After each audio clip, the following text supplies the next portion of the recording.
Sa ilalim ng nakakapasong sikat ng araw sa kamay nilaan, mabilis na tinatahak ni Gabriela Reyes ang kahabaan ng Commonwealth Avenue sakay ng kanyang motorsiklo. Ang ingay ng mga busina, ang walang katapusang hila-hila ng mga sasakyan, at ang mga simpleng kabahayan sa gilid ng daan ang nagsilbing tanawin sa kanyang paglalakbay. Ang mainit na hangin na maihalong alikabok ng kalsada ay hindi nakabawas sa kanyang determinasyon habang siya ay patungo sa kanyang destinasyon. Ang kanyang mukha, bagamat kalmado, ay may bahid ng matinding pag-iingat. Gaya ng dati, binabagtas niya ang magulong syudad, isang lugar kung saan ang kaayusan sa trapiko ay madalas na isang mungkahi lamang kaysa isang batas, ngunit nanatili siyang nakapokus at maingat. Ang asul na langit ay tila isang mapanlinlang na paanyaya, dahil hindi magtatagal, ang araw na ito ay magdadala ng isang karanasang susubok sa kanyang katatagan. Ang biyahe na sa simula ay pangkaraniwan lamang ay biglang nagbago ng matanaw niya sa di kalayuan ang isang grupo ng mga taong nakauniporme ng pulis. Nakatayo sila sa gitna ng kalsada, bumubuo ng isang barikada para sa isang biglaang checkpoint. Hindi alam ni Gabriela na ang operasyong iyon ay hindi opisyal na gawain, kundi isang iligal na aksyon na matagal nang binalak ng mga nasa likod nito. Gayunpaman, dahan-dahan niyang binagalan ang takbo ng kanyang motorsiklo at huminto ayon sa senyas ng isang pulis, walang kamalay-malay na siya na pala ang susunod na target ng kanilang pangingikil. Ipinarada ni Gabriela Reyes ang kanyang motorsiklo sa gilid ng daan ang may paggalang at nanatiling mahinahon. Bagamat nagsimula ng kumalat ang kaba sa kanyang dibdib, bumaba siya mula sa sasakyan, isinabit ang kanyang helmet sa upuan, at lumapit sa hanay ng mga pulis na mahigpit na nagbabantay sa checkpoint. Ngunit ang mga titig nila ay hindi tulad ng mga alagad ng batas na tumutupad sa kanilang sinumpaang tungkulin. May kakaiba sa kanilang mga mata. Ang mahihinang tawanan at ang mga mapanuring tingin ay nagbigay ng bigat sa hangin. Isa sa kanila, isang lalaking matipuno ang katawan at may malamig na mukha na nagngangalang Berto Vargas, ang humakbang palapit sa kanya. Tinitigan niya si Gabriela mula ulo hanggang paa bago nagsalita sa isang mababa, ngunit mariing boses, lisensya at rehistro, ma'am. Inilabas ni Gabriela ang mga dokumentong hinihingi ng may kumpiyansa at iniabot ito kay Vargas. Sinikap niyang panatilihing walang emosyon ang kanyang mukha, kahit na sa kanyang isipan, nagsimula na niyang mapagtanto na ang checkpoint na ito ay hindi pangkaraniwan. Matapos pagbali-baligtarin ang mga papel ng walang malinaw na dahilan, ibinaling ni Vargas ang kanyang tingin sa gulong ng motorsiklo ni Gabriela. Hindi standard ang gulong ng motor mo, sabi niya sa tonong nag-aakusa. Kumunot ang noo ni Gabriela. Galing po ito mismo sa pabrika, sir. Sumusunod pa rin ito sa mga regulasyon. Isang pilyong ngiti ang sumilay sa labi ni Vargas, na para bang wala siyang pakialam sa argumento ni Gabriela. Sa paligid nila, ilang motorista ang tila sumuko na lamang ng hingad ng tilagay para hindi matiketan. Ang mga malungkot at yuko nilang mga mukha ay isang tanawin na lalong nagpabigat sa puso ni Gabriela. Nagsimula na niyang maintindihan ang modus ng mga buwayang ito. Hindi ito para sa kaayusan ng trapiko, kundi para kumita mula sa mga ordinaryong mamamayan. Sa kabila nito, hindi nag-atubili si Gabriela na sumuko. Tumingin siya ng diretso sa mga mata ni Vargas, handang lumaban sa tamang paraan. Nakatayo ng tuwid si Gabriela Reyes, hindi natitinag sa kabila ng matatalim na titig mula kay Vargas at sa kanyang mga kasamahan. Hindi niya hahayaang palampasin ang walang basehang akusasyon. Sa isang boses na kalmado, ngunit malinaw, muli niyang ipinagtanggol ang sarili. Ang gulong ng motor ko ay ayon sa standard ng pabrika, sir. Wala po itong anumang modifikasyon, mariin niyang sabi. Ngunit hindi umatras si Vargas. Sa halip, lumapit pa ito ng bahagya na para bang nais ipakita ang kanyang kapangyarihan. Ang standard ng pabrika ay hindi nangangahulugang sumusunod sa batas trapiko, ma'am. Pwede kang matiketan dito. Huminga ng malalim si Gabriela. Alam niyang hindi ito tungkol sa batas, kundi tungkol sa pera. Sumulyap siya sa gilid at nakita ang isang motorista na nag-abot ng ilang pirasong pera na nakatupi sa isang maliit na sobre. Tinanguan ito ng pulis at pinayagang umalis ng walang tiket. Ang kanilang mga mukha ay malungkot, tila walang ibang pagpipilian. Kung kailangan akong tiketan, sige po, gawin ninyo. Pero huwag na huwag ninyong susubukang humingi ng kotong sa labas ng tamang proseso, sabi ni Gabriela. Ang kanyang mga mata ay hindi bumibitiw sa mukha ni Vargas. Nagsimulang mamula ang mukha ni Vargas. Halatang inis siya dahil hindi madaling takutin si Gabriela. Marahas niyang itinupi ang mga dokumento at sinabi ng pabulong, ngunit puno ng pagbabanta, gusto mo pa atang maging komplikado to, ano? Hindi sumagot si Gabriela. Tumingala lamang siya, pinapanatili ang kanyang postura upang magmukhang may tiwala sa sarili at handang harapin ang anumang mangyayari. Sa ilalim ng matinding sikat ng araw, ang tensyon sa pagitan nilang dalawa ay lalong tumitindi. Ang tensyon sa pagitan nila ay patuloy na umiinit. Sa paligid ni Gabriela, ang checkpoint ay nagpapatuloy na parang normal. Ang kaibahan lang, walang transparency, walang malinaw na pamamaraan, tanging isang grupo ng mga tiwaling pulis na ginagamit ang kanilang uniforme upang pagtakpan ang kanilang maruming gawain. Lalong nakumbinsi si Gabriela na hindi ito isang opisyal na operasyon, kundi isang organisadong pangingikil na ginagawa sa ngalan ng batas. Si Vargas, na naubusan na ng pasensya, ay sinubukang idiin si Gabriela sa pamamagitan ng kanyang magaspang at mapanindak na kilos. Humakbang siya palapit sa mukha ni Gabriela at bumulong ng may pagbabanta. Gusto mo pa atang maging komplikado to, ano? Kung ayaw mong matiketan, magbayad ka na lang ng lagay. Mas mabilis tapos ang usapan. Tinitigan ni Gabriela si Vargas ng diretso sa mata. Ang kanyang mukha ay nanatiling kalmado, ngunit ang kanyang mga titig ay matalim at puno ng nakatagong galit. Hindi ako magbabayad ng anumang halaga sa labas ng tamang proseso, sir, sagot ni Gabriela nang hindi natitinan. Kung kailangan akong tiketan, sige po. Pero huwag na huwag ninyong susubukang kikilan ang mga ordinaryong mamamayan sa anumang dahilan. Nagngit-ngit si Vargas. Lumingon siya sandali sa kanyang mga kasamahan na nakatayo sa likuran na para bang humihingi ng suporta. Ngunit alam niyang hindi tulad ng ibang motorista si Gabriela. Mag-iingat ka, maam, bulong ni Vargas. Huwag kang magmalinis dito. Kami ang may kapangyarihan sa lugar na to. Mahinang napabuntong hininga si Gabriela. Ang kapangyarihan ay ibinigay para maglingkod at magprotekta, hindi para magpayaman sa sarili at mang-api ng kapwa, sir. Lalong namula ang mukha ni Vargas. Ang galit ay humalo sa pagkainis dahil ang babaeng nasa harap niya ay hindi natatakot kahit katiting. Sa paligid nila, ilang motorista ang sandaling huminto, pinapanood ang sagutan ng may pag-aalala at pagtataka. Ngunit walang pakialam si Gabriela. Alam niya, kung susuko siya ngayon, bukas ay may panibagong biktima at hindi niya iyon hahayaan. Sandaling bumalot ang katahimikan. Tanging ang ihip ng hangin at ang paminsan-minsang busina ng mga sasakyan ang maririnig.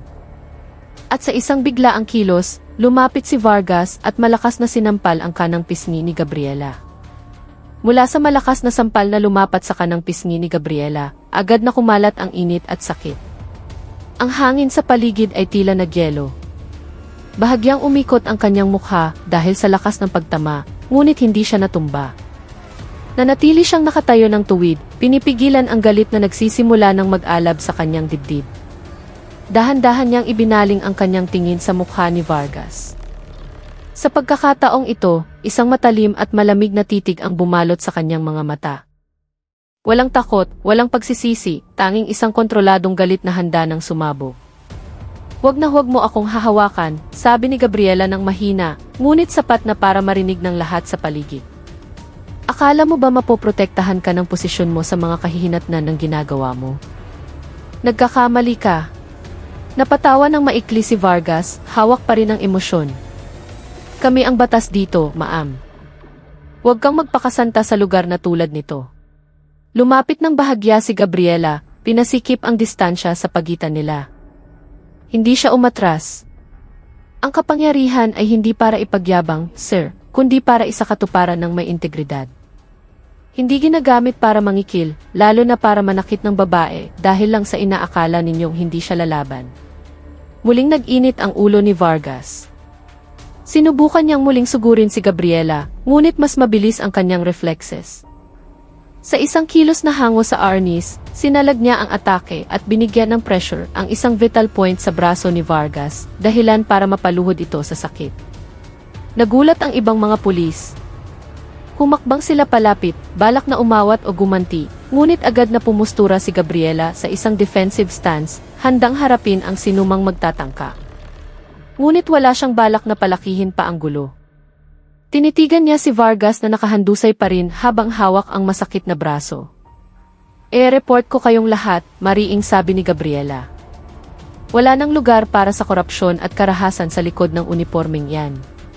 Sandaling napanganga na lamang sa sakit si Vargas. Sa paligid nila, ang mga motoristang naging biktima ng illegal na checkpoint ay nagsimulang magpakita ng paghanga at suporta. May ilan na nagsimulang mag-video ng palihim. May iba na nagbubulungan. Tila ang araw na ito ay simula ng isang bagong pagbabago. Nang hindi na lumingon pa, mabilis na tumayo si Gabriela at nagtungo sa kanyang motorsiklo. Alam niyang nagsimula na ang unang hakbang. Ngunit ang tunay na laban ay hindi pa tapos. Marami pa siyang kailangang harapin. Matatag ang bawat hakbang ni Gabriela Reyes habang pumapasok siya sa presinto ng pulisya. Ang malamig na hangin mula sa aircon ay hindi sapat upang palamigin ang kanyang kalooban na nag-aalab pa rin. Dumiretso siya sa reception kung saan ang isang desk sergeant ay bahagyang nataranta nang makita ang kanyang seryosong anyo. "Gusto kong mag-report," sabi ni Gabriela nang walang paligoy-ligoy. Mabilis na tumango ang pulis at sinabing, "Sandali lang po, ma'am. May meeting pa po si Kapitan." Tumiim ang mga mata ni Gabriela. Hindi ito ordinaryong kaso. I-report ko ang mga pulis na nagsagawa ng illegal na checkpoint at pangingikil sa kalsada kanina. Kaya pakisabi sa hepe ninyo na urgent ito. Ilang minuto ang lumipas bago bumukas ang isang pinto sa sulok ng silid. Lumabas ang isang lalaking katamtaman ang pangangatawan, nakakumpletong uniforme. Walang emosyon ang kanyang mukha, ngunit malamig ang kanyang mga titik. "Ako si Police Captain Dante Ledesma." "Anong kailangan mo?" tanong niya habang naglalakad papasok sa waiting area.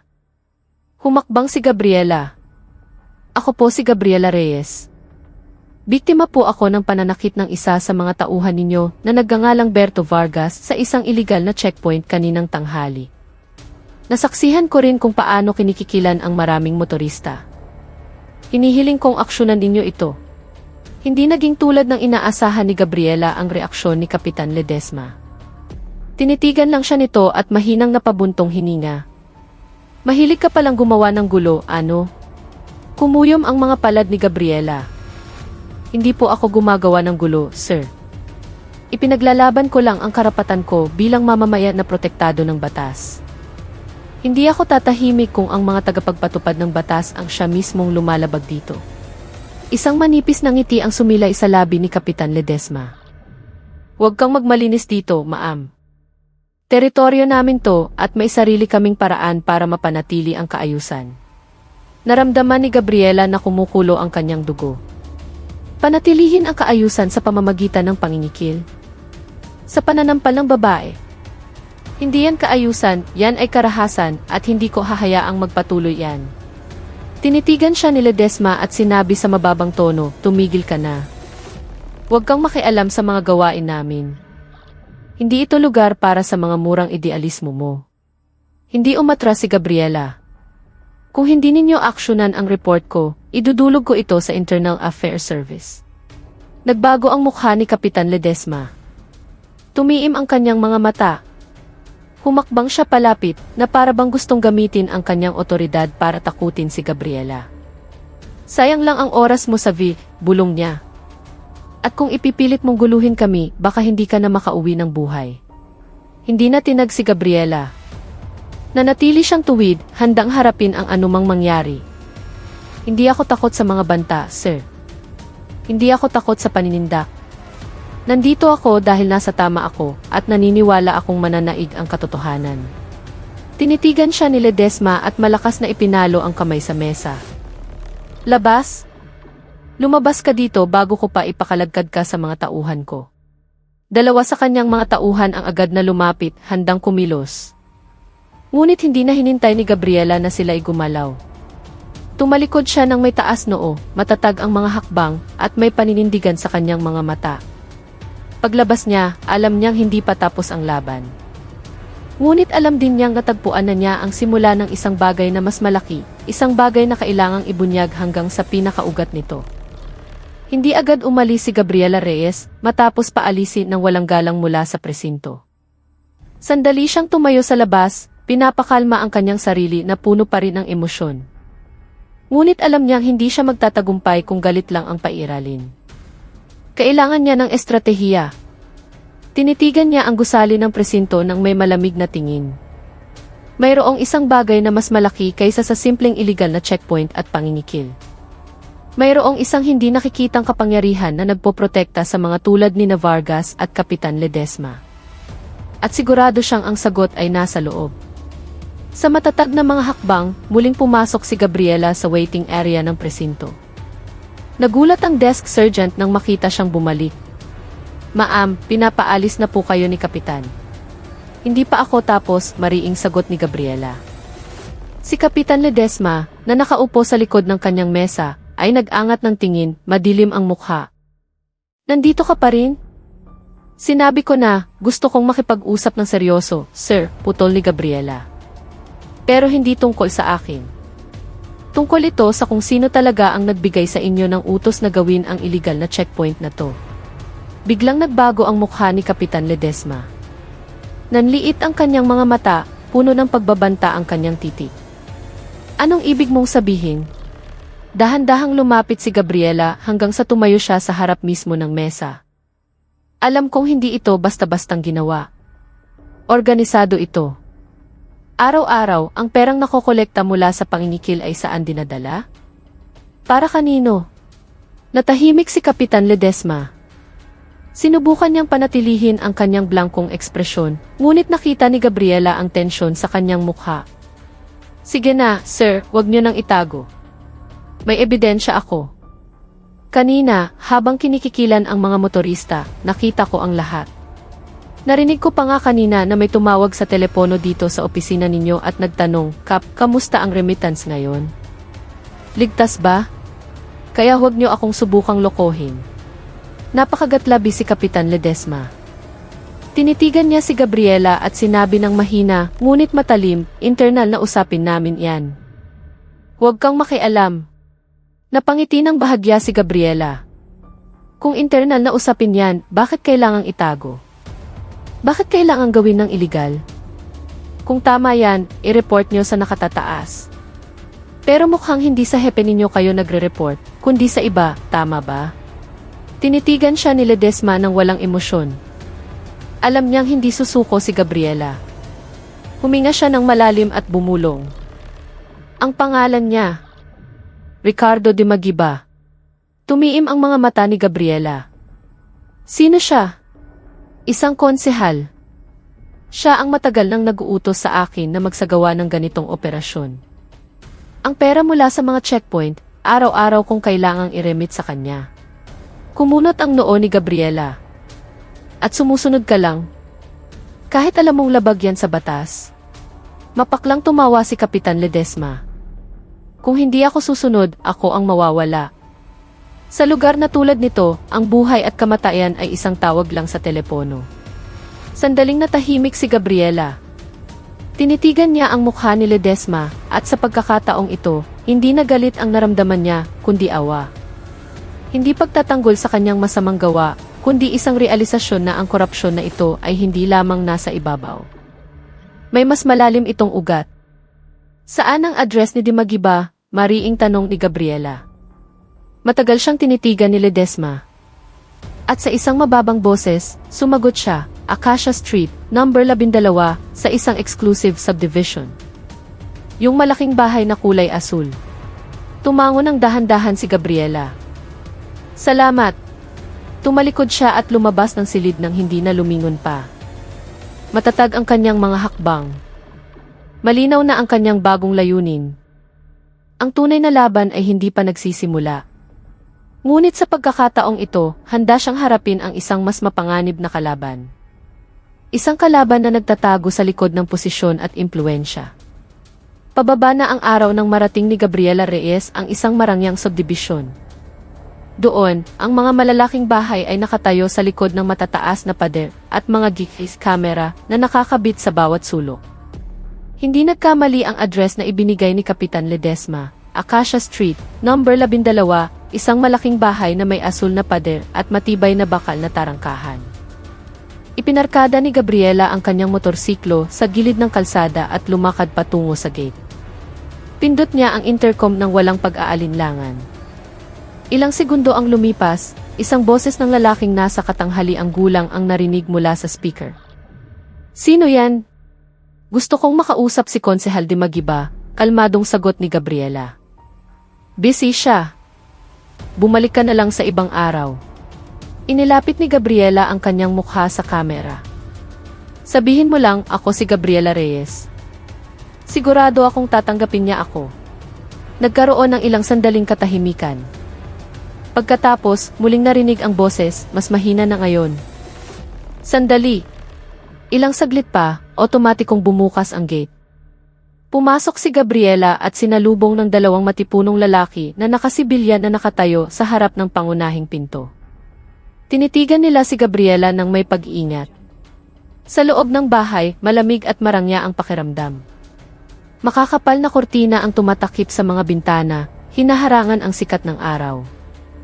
Sa sala, isang lalaking nasa katanghaliang gulang na medyo mataba ang nakaupo sa isang itim na leather sofa. Nanliit ang kanyang mga mata nang makita si Gabriela. "Sino ka?" tanong niya ng walang emosyon.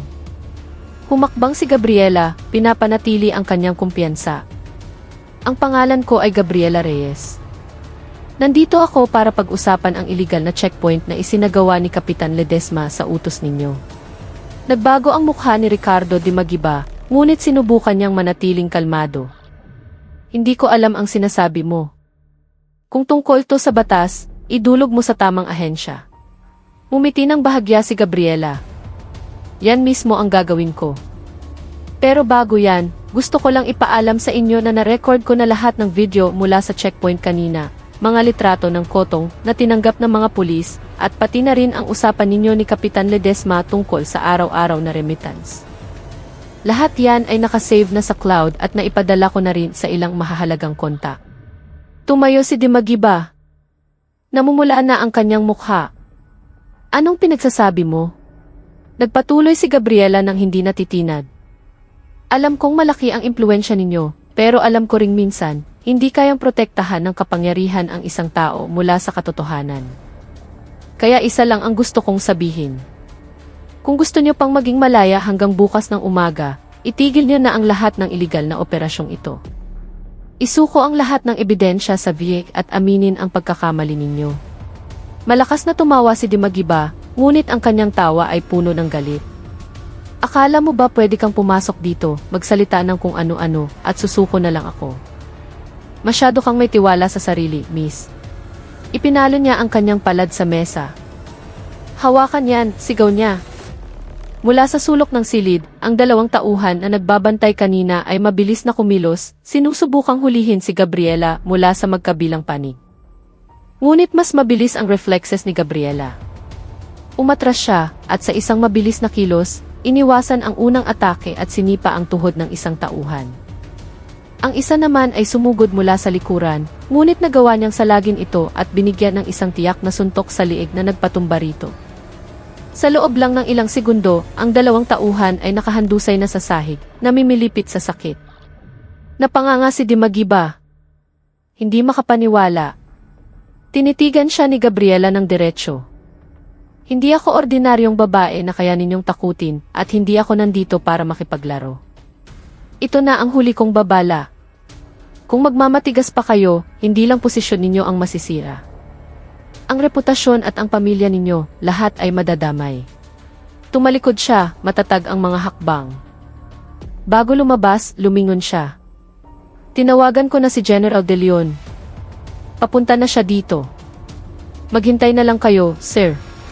At umalis siya. Iniwan si de Magiba na nakatulala, ang mukha ay namumutla at ang puso ay nagsisimulang mapuno ng pagsisising hindi pa niya inaamin.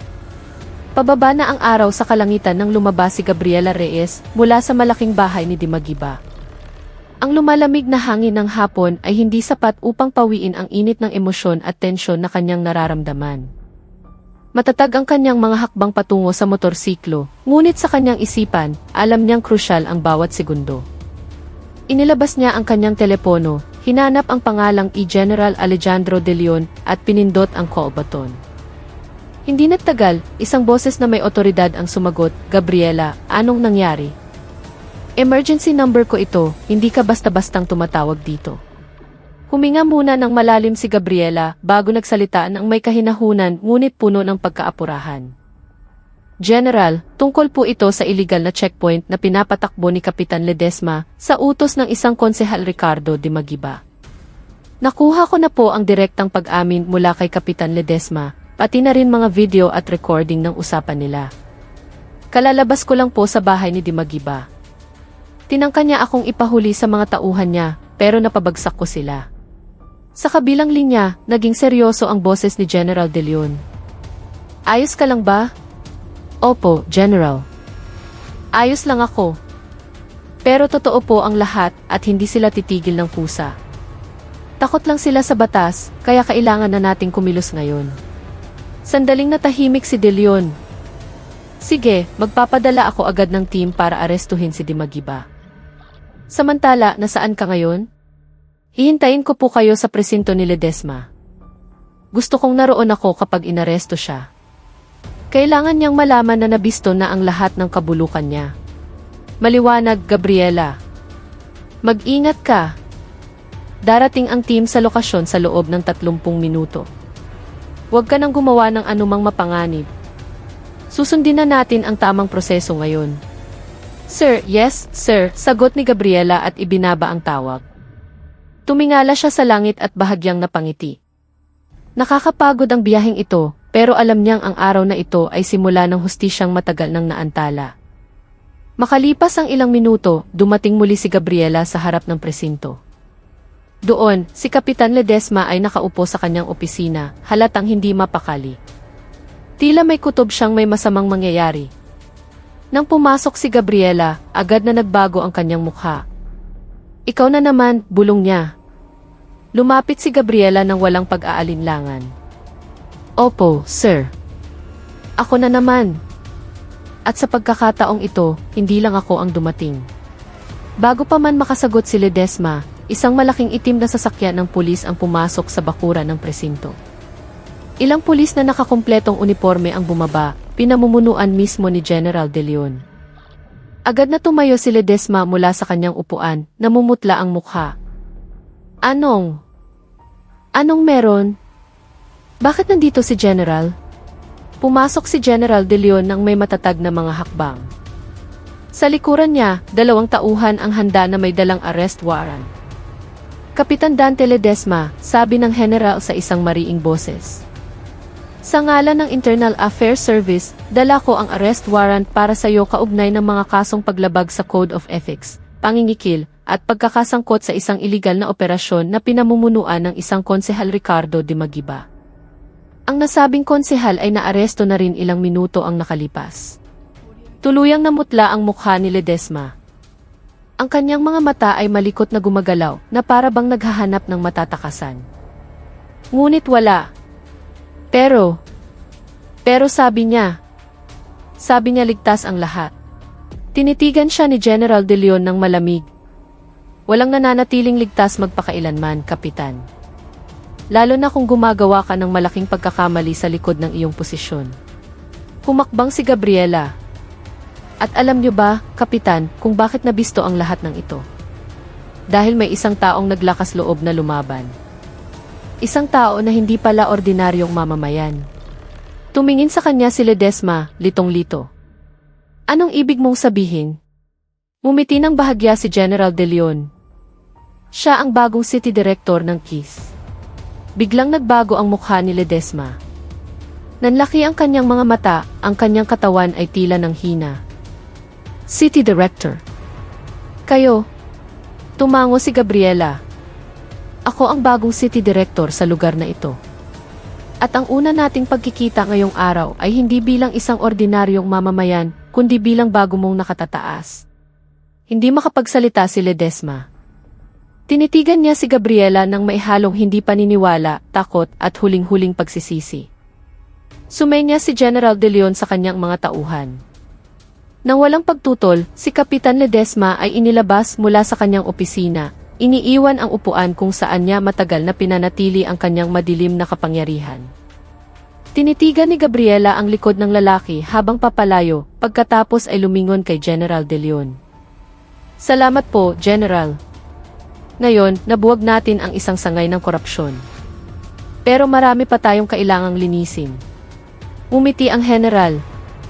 At sigurado akong ikaw ang tamang tao para gawin yan. Hindi pa tapos ang paglalakbay ni Police Colonel Gabriela Reyes. Ngunit sa unang pagkakataon, isang sinag ng pag-asa ang nagsimulang magliwanag sa isang institusyong matagal ng binalot ng kadiliman. Ang kalangitan ay nagsimula ng magkulay kahel ng dalhin sina Kapitan Ledesma at Konsehal Dimagiba sa Camp Crame para sa mas malalim na investigasyon. Sa loob ng isang simple ngunit formal na interrogation room, ang dalawang suspect ay nakaupo sa magkabilang panig, kaharap ang mga investigador mula sa kasama sina General De Leon at Colonel Gabriela Reyes. Ang kanilang mga mukha ay madilim, wala na ang dating aura ng kapangyarihan na kanilang ipinagmamalaki. Sa ibabaw ng mesa ay nakalatag ang mga dokumento, mga ulat mula sa Peking checkpoint, mga litrato ng perang remittance, at ang transcript ng usapan sa telepono ni Ledesma at Dimagiba. Sinimula ni Police Lieutenant Colonel Jose Almario ang interogasyon sa isang matatag na boses. Kayo pong dalawa ay inaresto dahil sa mga akusasyon ng paglabag sa Code of Ethics, pangingikil, pananakit, at korupsyon sa isang sistematikong iligal na operasyon. Inaamin niyo ba ito, Kapitan Ledesma? Tinitigan ni Ledesma ang walang lamang mesa sa kanyang harapan. Mahina ang kanyang boses. Opo, inaamin ko. Nagpatuloy si Almario. At inaamin mo rin ba, Konsehal Dimagiba, ang iyong papel bilang utak sa likod ng operasyong ito? Mahinang napabuntong hininga si Dimagiba at sinabi sa mababang tono, pinapanatili ko lang ang kaayusan sa aking nasasakupan. Ang perang yon ay ginamit para sa internal na gastusin.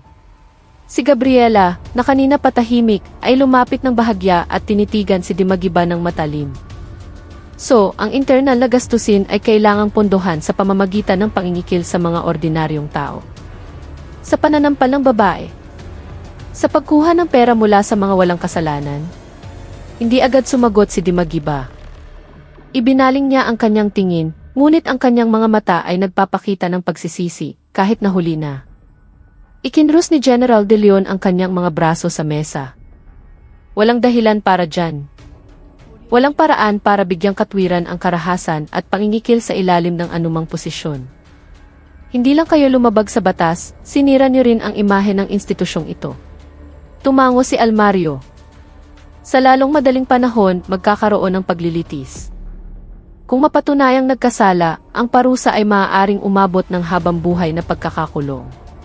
Sandaling natahimik ang silid. Tanging ang ugong ng bentilasyon at ang tunog ng panulat na itinatala ang bawat salita ang maririnig. Pagkatapos, tumayo si Gabriela. Tinitigan niya ang dalawang suspect. Ang nangyari ngayon ay hindi ang katapusan. Ito ang simula ng ating pagsisikap na linisin ang institusyong ito mula sa mga tulad ninyo. Mga taong ginagamit ang uniforme bilang panangga sa kanilang mga krimen. Sana, habang tumatakbo ang proseso ng batas, magkaroon kayo ng sapat na panahon para pag-isipan ang lahat ng inyong ginawa. Yumuko ng malalim si Ledesma. Huminga ng malalim si Dimagiba, na para bang ngayon lang napagtanto kung gaano karupok ang kapangyarihang matagal niyang ipinagmalaki. Nang walang imik, ang dalawang suspect ay inilabas ng mga pulis. Ang kanilang mga hakbang ay mabibigat, tila pasan ang bigat ng kanilang mga kasalanan. Sa labas ng silid, papalubog na ang araw. Ang syudad ay nagsisimula ng mapuno ng mga kumukutitap na ilaw. Lumabas si Gabriela mula sa gusali. Magaan ang kanyang mga hakbang kahit pagod ang kanyang katawan. Sumunod si General De Leon. Magaling ang ginawa mo ngayon, puri niya ng may ngiti. Hindi madali to at sigurado akong marami pang hamon ang darating. Pero ngayon, nagpadala tayo ng malinaw na mensahe. Tumango si Gabriela. Opo, General. Ang mensahe na wala ng lugar para sa korupsyon at karahasan sa likod ng uniformeng ito. Tinapik siya ng general sa balikat. Umuwi ka na. Bukas, sisimulan natin ang bagong kabanata. Ang kabanata ng pagbabalik loob. Umiti si Gabriela. Sa likod ng kanyang pagod, ang kanyang diwa ay nananatiling nag-aalab. Ngayong araw, hindi lang niya binuksan ang isang kaso ng korupsyon. Nagbigay siya ng bagong pag-asa sa mamamayan na may mga pulis pa ring lumalaban para sa katotohanan, at siya, si Colonel Gabriela Reyes, ay handang maging simbolo ng pagbabagong iyon. Ilang linggo na ang lumipas mula nang maaresto sina Kapitan Ledesma at Konsehal de Magiba. Ang syudad na dating binalot ng korupsyon at karahasan ay nagsimula ng magpakita ng mga senyales ng pagbabago. Sa ilalim ng pamumuno ni Colonel Gabriela Reyes bilang bagong city director, ang imahe ng kapulisan ay unti-unting naging mas transparent, makatao, at malapit sa komunidad. Sa isang malawak na grounds ng QC headquarters sa Camp Karingal, maliwanag ang umaga. Daan-daang pulis ang nakahanay, suot ang kanilang kumpletong uniforme. Sa gitna nila, nakatayo si Gabriela Reyes, matikas sa kanyang kasuotan, matatag ang tindig. Humakbang siya at tiningnan ang buong hanay. Ang kanyang boses ay malinaw. Magandang umaga sa inyong lahat. Sabay-sabay na sumagot ang mga pulis. Magandang umaga po, ma'am. Umiti ng bahagya si Gabriela. Mula nang umupo ako bilang city director, isa lang ang sinabi ko, hindi lang tayo nagpapatupad ng batas, tayo ay tagapagtanggol, kaagapay at lingkod bayan. Wala nang lugar para sa kayabangan. Wala nang mga iligal na modus sa ngalan ng checkpoint o ano paman. Dahan-dahan siyang naglakad sa pagitan ng mga hanay, tinitingnan ang bawat mukha.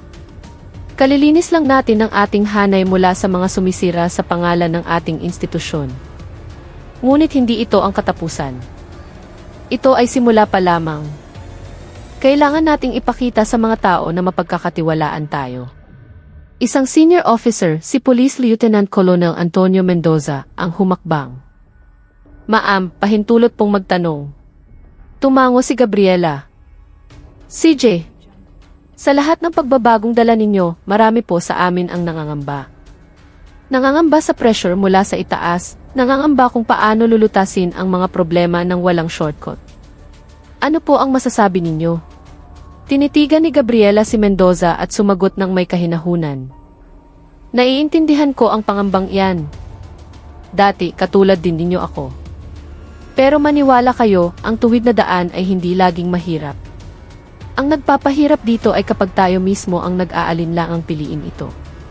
Lumingon siya sa buong hanay. Kaya simula ngayon, gusto kong mag-focus ang lahat sa pakikipag-ugnayan sa komunidad.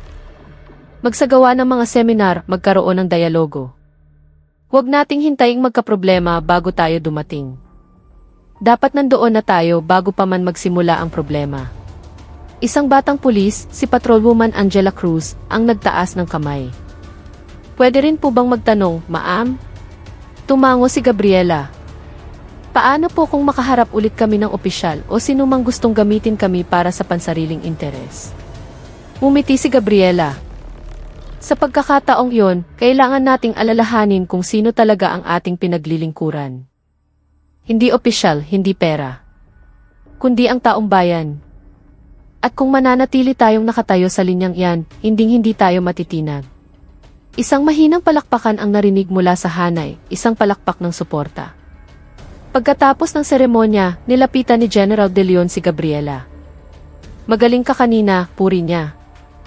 Nakita kong nabuhay muli ang kanilang diwa. Tumango si Gabriela. Sinusubukan ko lang pong ibalik ang dapat laging naririyan, integridad at tiwala. Tinitigan siya ni De Leon ng may paghanga. At nagtagumpay ka.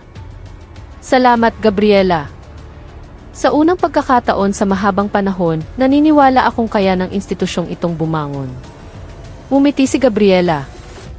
Mahaba pa po ang lalakbayin natin, General. Pero at least, nagsimula na tayong maglakad sa tamang landas. Ang mga hakbang ni Gabriela patungo sa kanyang sasakyan ay magaan. Sa paligid, ang himpapawid sa kampo ay mas masigla. Ang mga mamamayang pumupunta ay hindi na may takot sa kanilang mga mata, kundi may ngiti ng paggalang at tiwala.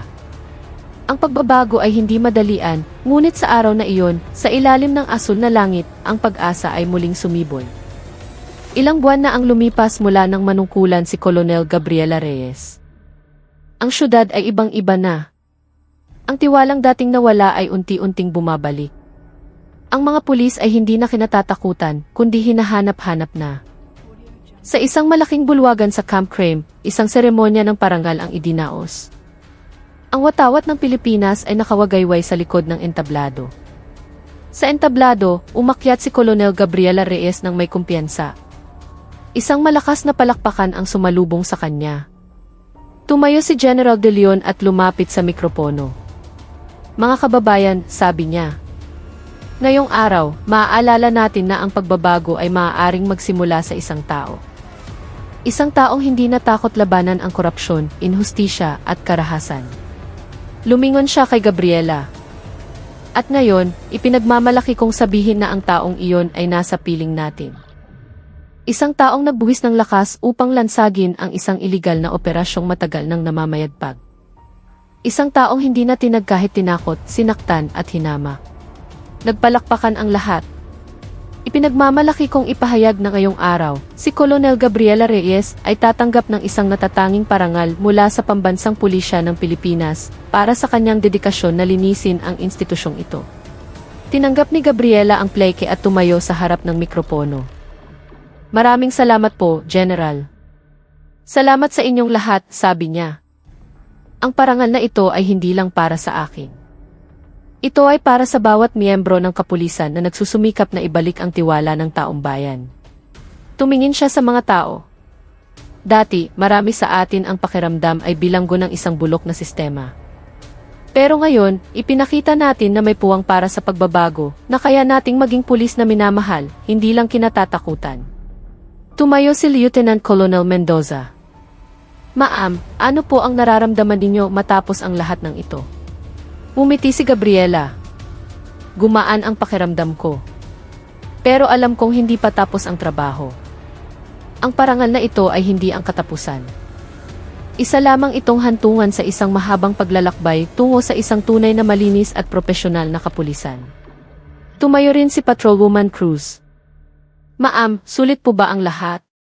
Sandaling natahimik si Gabriela at sumagot ng may buong puso. Bawat patak ng pawis, bawat banta, bawat pagod. Lahat ay sulit. Dahil ang resulta ay hindi lang para sa akin o sa institusyong ito. Ito ay para sa taong bayan.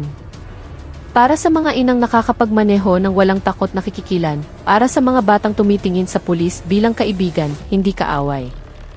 Iyon pa lang, sapat na para mapanatag ang puso ko. Dumagundong ang palakpakan. Tumayo ang lahat bilang pagbibigay pugay.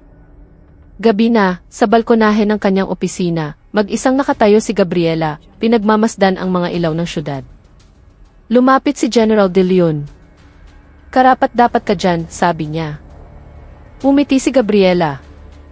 Ginawa ko lang po ang trabaho ko, General. Ang trabaho na dapat nating laging ginagawa. Tumingin ang general sa syudad. At dahil dyan, maaalala ka ng lahat bilang isang taong nagdala ng pagbabago. Huminga ng malalim si Gabriela. Gusto ko lang pong maging bahagi ng isang bagay na mas malaki, isang bagay na mananatili magpakailanman. Ang katotohanan. Binalot ng gabi ang syudad. Ngunit sa ilalim nito, ang liwanag ng hustisya ay nagsisimula ng magniningning. Dahan-dahan, ngunit tiyak.